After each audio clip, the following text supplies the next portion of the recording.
bienvenue à tous pour la compétition du Trophée Tanzili, première édition 2025. Je crois qu'il y a quelque chose de costaud, ouais. Bien, papa, bien. Et je trempe, gros, c'est un truc de malade.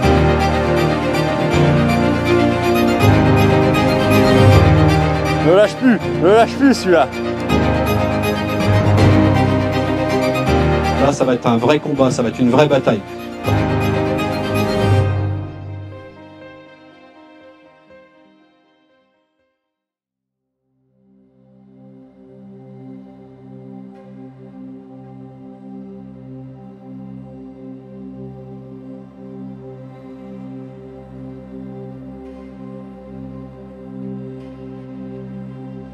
Bon bah déjà merci à tous d'être là, c'est vraiment sympa pour l'événement, la première ici. Je vais commencer, on va rappeler rapidement les limites du concours pour ceux qui ne connaissent pas. Limite aval du coup pointe de l'île de Montmerle, limite amont du coup ancien barrage de Dracé. Alors pour la maille du coup 80 cm, quota de 5 par manche, vous pouvez l'améliorer tout au long de la manche. Bonus de 100 cm du coup pour un quota bouclé.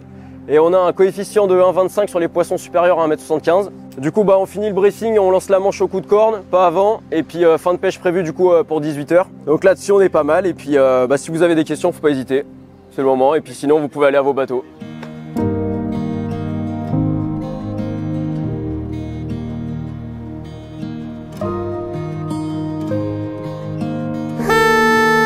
Bienvenue à tous, aujourd'hui on se retrouve du coup sur la Saône pour la compétition du Trophée Tanzili, du coup en première édition 2025. La Saône a un milieu qui a beaucoup évolué, qu'autrefois on pouvait traverser à pied avec des profondeurs vraiment minimes. Aujourd'hui on a connu cette grande période d'extraction sédimentaire qui fait qu'on a la Saône comme on la connaît aujourd'hui avec des profondeurs approchant les 6 mètres de moyenne et des profondeurs maximales jusqu'à 12-15 mètres dans le secteur. Et donc qui a conduit à la perte de nombreux habitats, au comblement des lawns, etc. Et donc comme ici à Tapona où la fédération en partenariat avec le Conservatoire d'espaces naturels, la fédération a conçu et réalisé un projet de plus de 700 000 € pour la restauration des milieux aquatiques.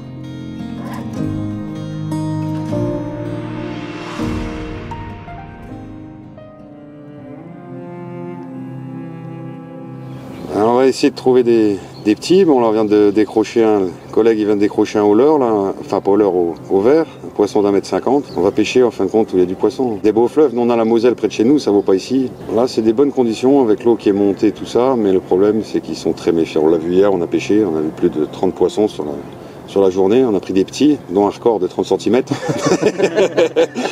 Mais ils sont très très durs. Ok.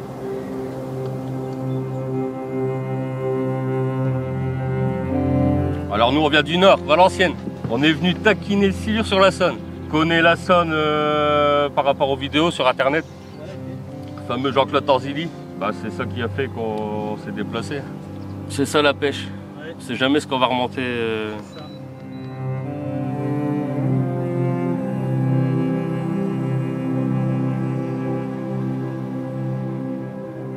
Bon, elle vient d'où cette équipe? De Camargue. Enfin, moi de Camargue.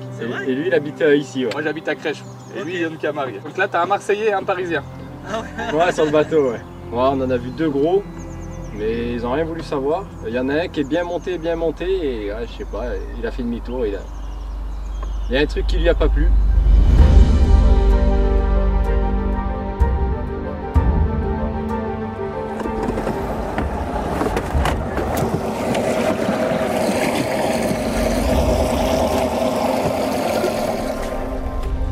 On la mouillera bien déjà. Ouais, on va tester ça, ouais.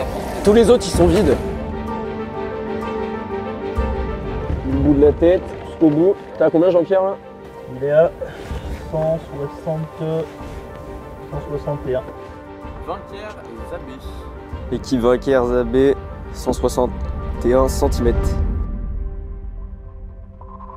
Allez, aujourd'hui on va parler de cette espèce qui est très médiatisée, qui s'appelle le silure. On va discuter un petit peu de ses origines. Donc les ancêtres du silure glane étaient bien présents dans le bassin du Rhône jusqu'aux dernières grandes glaciations qui les ont fait disparaître, puisque le silure est une espèce thermophile qui aime les eaux chaudes. Alors il est revenu naturellement dans le bassin du Rhin, mais dans celui du Rhône et donc de la Saône ici, c'est l'homme qui les a réintroduits, donc fin 1968. Par exemple, on peut observer donc en Ardèche, dans un musée, des très très beaux fossiles du genre Silurus, donc qui sont présents depuis quelques millions d'années. Alors dans notre département du Rhône, donc le silure est une espèce parmi les plus recherchées, recherché, donc notamment chez les jeunes, donc chez les 19-35 ans. C'est le 5e poisson le plus prisé des pêcheurs. Donc juste derrière les carnassiers classiques, donc que sont le brochet, la perche, le sandre et puis aussi la truite. Donc 5e poisson le plus recherché, et du coup c'est aussi à peu près du même niveau d'engouement que la carpe ou le black bass. Donc, on estime qu'on a à peu près la moitié des pêcheurs réguliers qui le recherchent de temps à autre au cours de la saison de pêche. Il suscite pas mal d'intérêt économique, donc on estime son impact est à peu près de l'ordre de 2 millions d'euros par an pour notre département, pour notre territoire. Donc voilà, avec des jolies manifestations comme celle d'aujourd'hui qui vont se dérouler.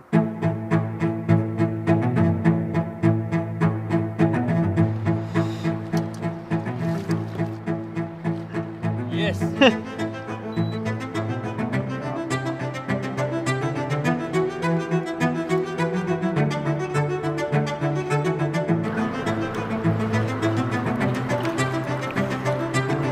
Donc fin des années 80, début 90, donc il y avait beaucoup de questions autour de ce poisson qui se développait grandement donc dans la Saône notamment.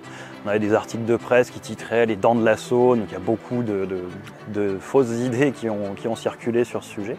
Et donc on a un guide de pêche qui s'appelle Jean-Claude Tanzilli qui a eu la bonne idée de noter toutes ces prises réalisées au cours de sa carrière, plus de 17 000 silures. Et donc ce qu'on a vu, c'est que ces prises qui ont augmenté au cours des années 80 jusqu'au milieu des années 90 ont atteint un pic qui, d'un seul coup, ces prises ont décliné jusqu'à la fin des années 90 et puis après on continue à décliner progressivement jusqu'au milieu des années 2010. Et là on est revenu à peu près au niveau des années 80. Alors Jean-Claude Tanzilli n'a pas fait que noter ces prises, mais il a aussi relevé les contenus stomacaux des silures, donc il a été voir ce qu'ils mangeaient. Et donc ça a été très intéressant puisqu'il a fouillé pas loin de 4000 poissons et donc on a pu apprendre beaucoup de choses sur son régime alimentaire. Donc notamment on s'est rendu compte que le silure c'était un opportuniste qui va manger un petit peu tout type d'animaux, que ce soit des poissons, des mollusques, des crustacés, des ragondins, des tortues, vraiment tout ce qui va passer à portée de sa gueule. Et puis il est aussi bien spécialisé quand même sur les poissons à corps haut comme par exemple la tanche, la carpe, surtout la brème,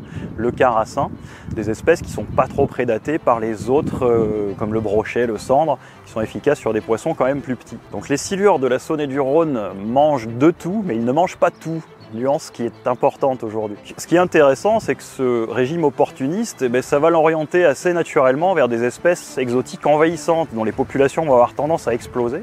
Comme par exemple la corbicule, qui est une espèce de petit mollusque filtreur, qui est à l'origine de gros changements dans l'écosystème. Donc c'est une espèce exotique envahissante qui a des impacts assez conséquents. Également sur les écrevisses de Louisiane qui sont présentes en Saône depuis une grosse quinzaine d'années. Et en tout cas, on n'a jamais vu d'explosion des populations d'écrevisses de Louisiane et le silure est sans doute son principal prédateur.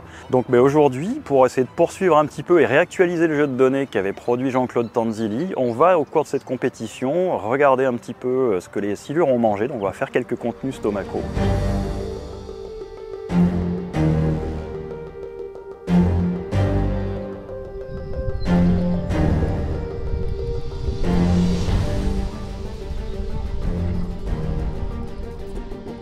Fais. Fais. Bien, papa, bien. Bien le père, super. Oh, c'est pas si petit que ça. C'est pas si petit que ça.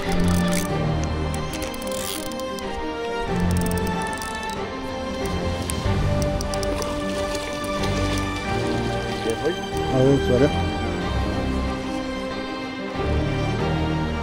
C'est bon Tommy. Allez, une écrevisse américaine, donc OCL 7 cm. Et puis derrière on a un poisson bien décomposé, cyprinidé avec des grosses écailles, donc ça doit être carpe ou carassin.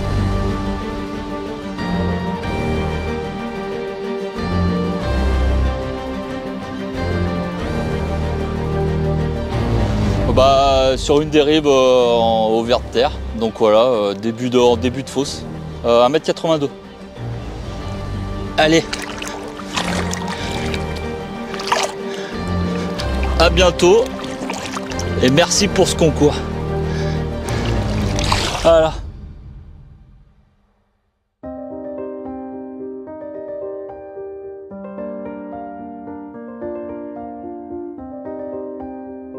Alors on s'est rendu compte aussi, à travers ses contenus stomacaux, que le silure consommait aussi beaucoup de ses propres congénères, donc il était assez cannibale.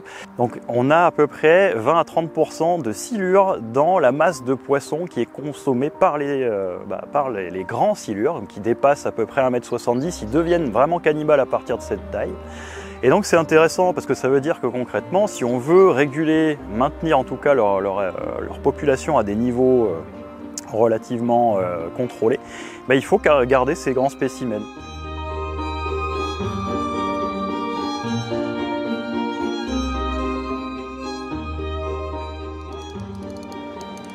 Je crois qu'il y a quelque chose de costaud, ouais.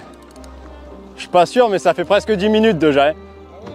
S'il repart encore un coup, c'est qu'il sera beau. Sinon, au teaser vers de terre.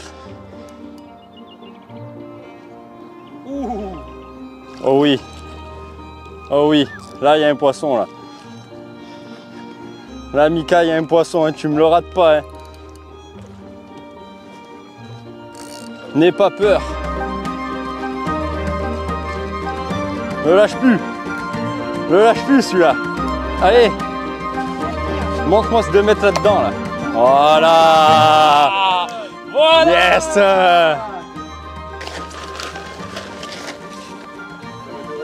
Ça fait tout juste. Hop.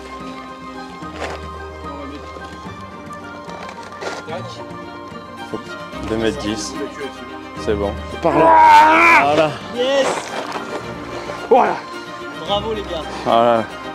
Magnifique. Un beau poisson là. Ça fait plaisir là? Ouais, ça fait plaisir. Ouais, ouais. carrément. Allez mon gros.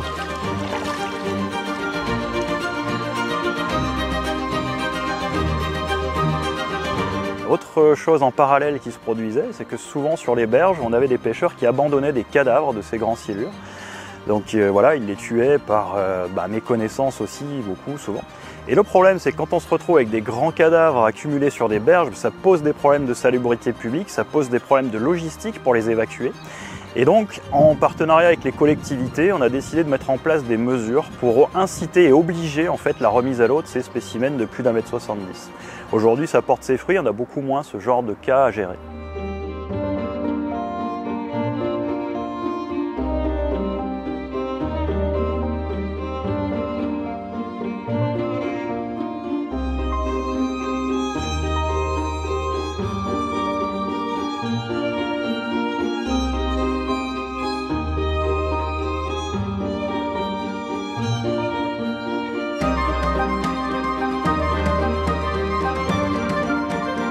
La faune et la flore de la Saône aujourd'hui n'ont plus grand chose à voir avec ce qu'elles étaient il y a ne serait-ce qu'un siècle, puisque oui, le silure, lui, il est arrivé, il représente une part importante de la biomasse de poissons, mais il n'a pas modifié les équilibres en tout cas qu'il y avait dans les espèces présentes. Mais on a aussi tout un tas d'espèces exotiques qui sont arrivées, que ce soit au niveau de la végétation aquatique, que ce soit au niveau même des invertébrés. Tout ça a été profondément transformé, ça a accompagné les grandes transformations dont Tommy parlait tout à l'heure, au niveau de la morphologie du fleuve.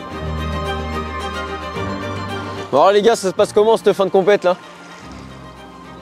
Vous allez nous boucler le quota là? Ah là là, les décroches. Ça va, il vous reste encore 45 minutes là, ça va le faire. On croise les doigts pour vous.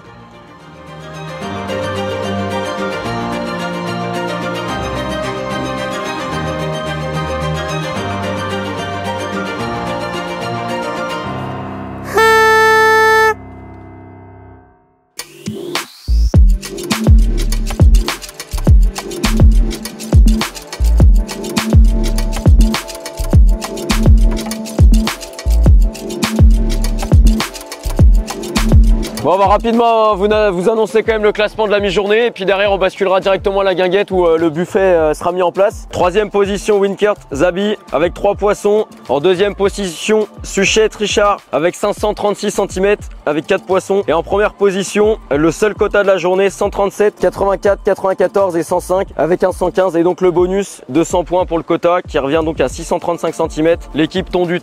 Bravo à vous et puis tout est à refaire demain. Et puis donc on passe directement au buffet, on vous invite à suivre le chef et puis à profiter de la soirée.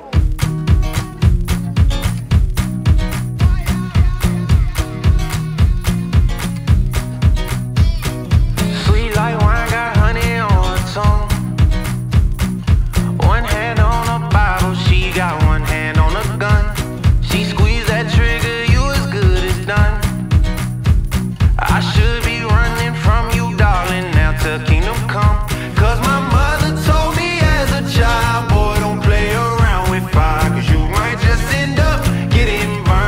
merci les gars, du coup pour ce deuxième jour, même topo que hier en tout cas.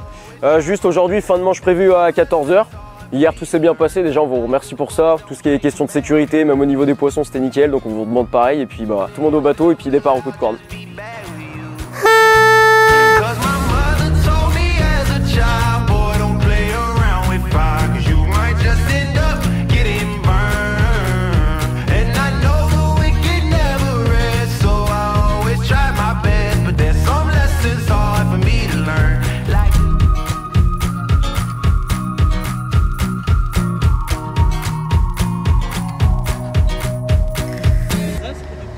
Ouais, exactement, là, les Alsaciens sont là. Mais en fait, hier matin, pas trop de touches.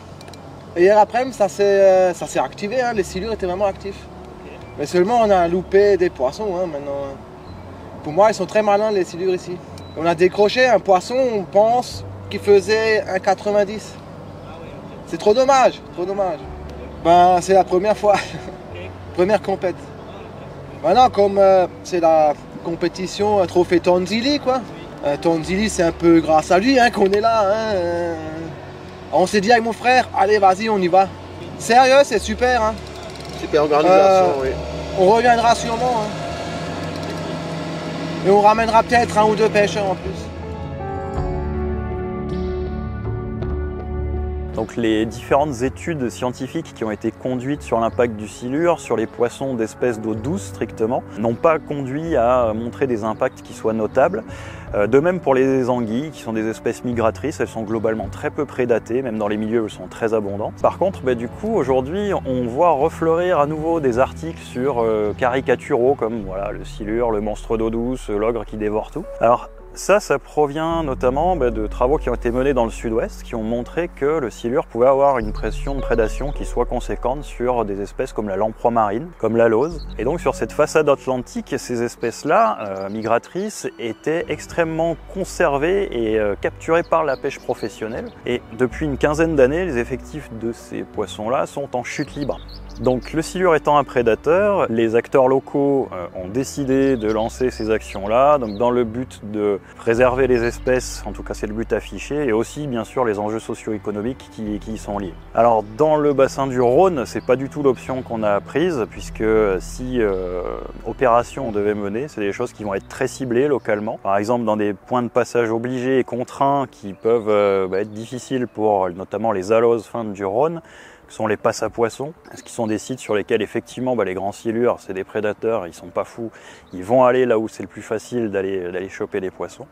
Donc ça sera plutôt des opérations d'effarouchement, de déplacement, en tout cas des méthodologies qui sont non létales et avec des buts qui ne sont pas commerciaux à grande échelle. Donc dans le grand bassin du Rhône, en fait chez nous, les lamproies marines, les aloses étaient bien présentes, hein, même ici, là en Saône. Sauf que depuis 75 ans, elles ont disparu parce qu'on a créé les grands barrages hydroélectriques. Et donc de fait, les lamproies marines et les aloses ont perdu 90% de leur aire de répartition depuis 3/4 de siècle. Donc les enjeux biologiques chez nous aujourd'hui ne sont pas du tout les mêmes que ceux qu'on a dans le sud-ouest. Les enjeux socio-économiques non plus. Donc les opérations qu'on va mener en termes de gestion vont être fondamentalement différentes. Allez, faites-le nous craquer là.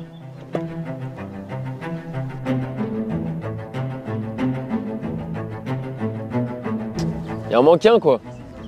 Ça va le faire.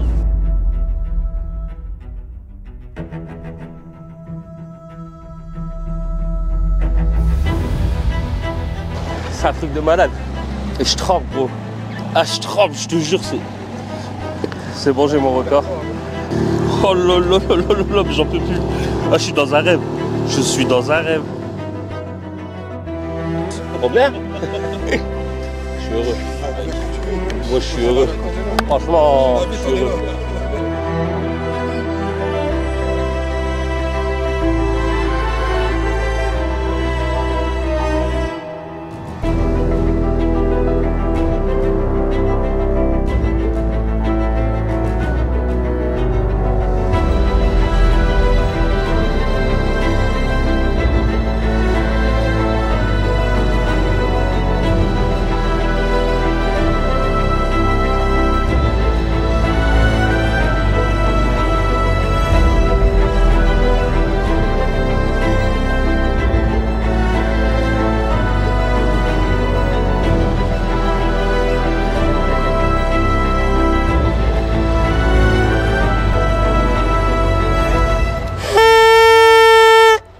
Fin du concours. Bon déjà Jean-Claude, merci beaucoup d'être venu, ça nous fait grandement plaisir que tu sois présent sur l'événement, surtout pour une première édition. On se devait de te le donner à ton nom, ça nous fait super plaisir. C'est une bonne idée, c'est gentil comme tout. J'ai été très sensible à cette intention et je vous remercie, toi ainsi que Laurent Ribeiro, Jean-Pierre de la Fédération départementale. Les organisateurs qui ont pu contribuer. PPMA de Belleville-sur-Saône, d'avoir fait ça à mon nom. Et ça s'est bien concrétisé finalement. C'est génial, on a vu qu'hier il y a eu pas mal d'échanges, du monde est venu te voir d'assez loin, des enfants, c'était génial de voir ça. Émouvant. J'ai eu un moment, un petit côté sensible qui a explosé, je ne l'ai pas montré, mais quand j'ai vu des gens faire 400-500 km, rien que venir pour me voir un autographe, ici, le bouquin, c'est génial. Un bouquin, un autographe. On va essayer de continuer et perpétuer l'événement, ça serait vraiment sympa de pérenniser quand même ce concours dans le département pour le silure et puis pour tout ce qui est autour. Oui, que la pêche du silure continue à vivre et qu'on en prenne soin de ces poissons parce que finalement, ils sont attaqués de toutes parts. Il y a beaucoup de gens qui sont mal informés sur l'espèce et qui ont tendance à fusionner des critiques malveillantes à son égard et malheureusement, il faut le connaître. Et oui, les gros titres, souvent, ça fait du mal et les gens absorbent n'importe quoi. Aujourd'hui, je pense que beaucoup de gens, s'ils veulent en savoir davantage sur le silure, qui viennent nous contacter. Si avec Jean-Pierre, à la Fédération du Rhône, il est quand même technicien, il est biologiste, on a quand même fait beaucoup de travaux. Moi, personnellement, il a recueilli toutes mes données.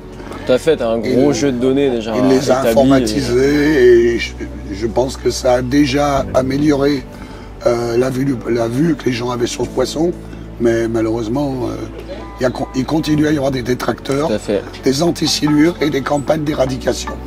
C'est triste, c'est triste. Alors que c'est un poisson qui nous donne des émotions magnifiques. Regarde les jeunes comme ils sont enthousiasmés, les gens de venir ici, de combattre des beaux poissons comme ça. C'est quand même un poisson qui donne des émotions. Ouais, on l'a vu hier, les gens sont prêts à se déplacer, à traverser la France pour des événements comme ça. Et... Le poisson, le silure, c'est régulé. La nature n'est fait que de constituer de haut, d'équilibre et de déséquilibre. Mais là, ça y est, il a trouvé son équilibre. Regarde les quantités de poissons blancs qu'on a. Bon, c'est fabuleux.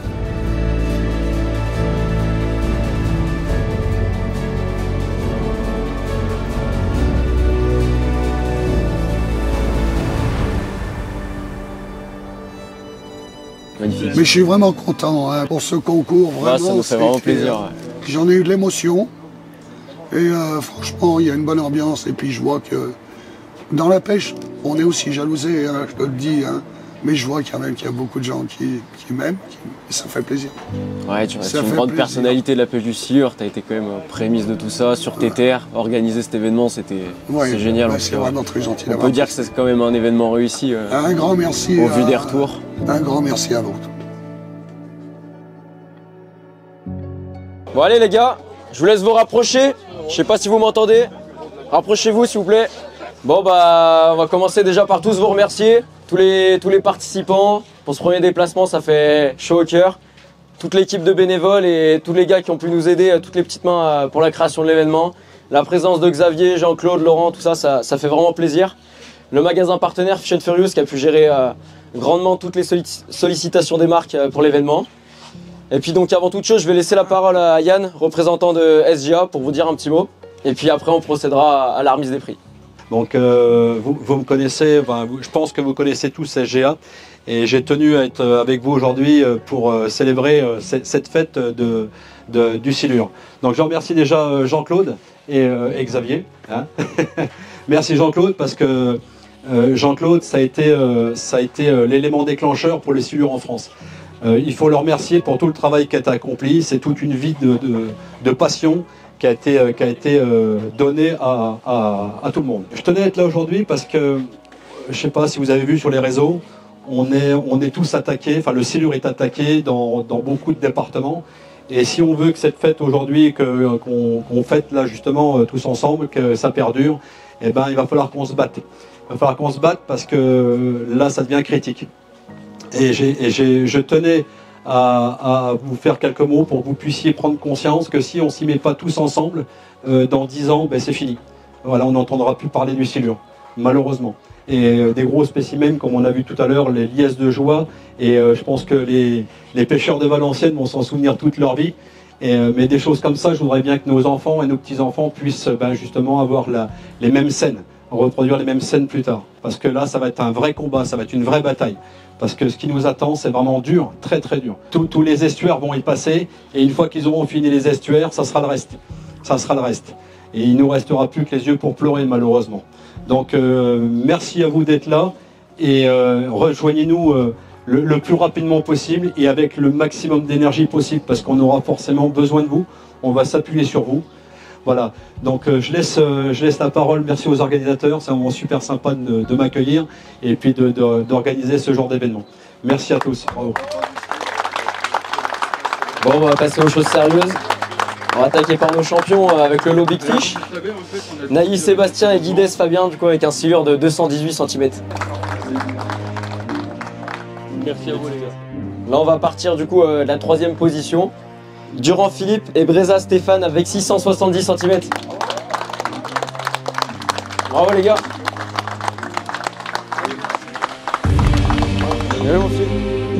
En 2e position, Suchet Ludovic et Trichard Jean-François avec 764 cm.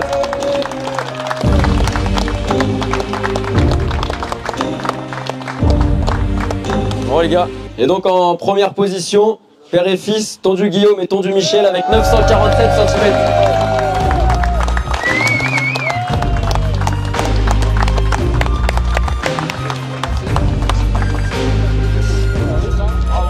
Ressenti magnifique parce que c'était à la hauteur de nos attentes. Bah, ouais, franchement, c'est dingue. Ah ouais, c'était dingue. C'est ça à refaire, je le referai de toute façon. Oh, on fait des bonnes pêches ensemble. Mais l'année prochaine, je pense qu'on va venir à 2-3. 2-3 bateaux. 3 équipes. On va essayer de partager ça ensemble. En plus, on peut voir des gens qu'on voit jamais. Ah, Jean-Claude Tanzilli, on a toujours rêvé de le voir en vrai. Hein. C'est quelque chose quand même. Ben, on a eu du mal à démarrer hier matin. On n'avait pas trouvé la pêche tout de suite. On a mis du temps à prendre nos premiers poissons. Donc du coup, hier, on finit 9e sur la première journée avec que 2 poissons. Du coup, on est reparti sur la stratégie qu'on avait dit hier soir. Ouais. Et au final, on arrive à rentrer 4 poissons maillés aujourd'hui. Donc ça nous a permis de récupérer la 3e place. Ouais, donc c'était plutôt sympa. Ouais. Plutôt réussi, bonne ambiance. Parfait quoi.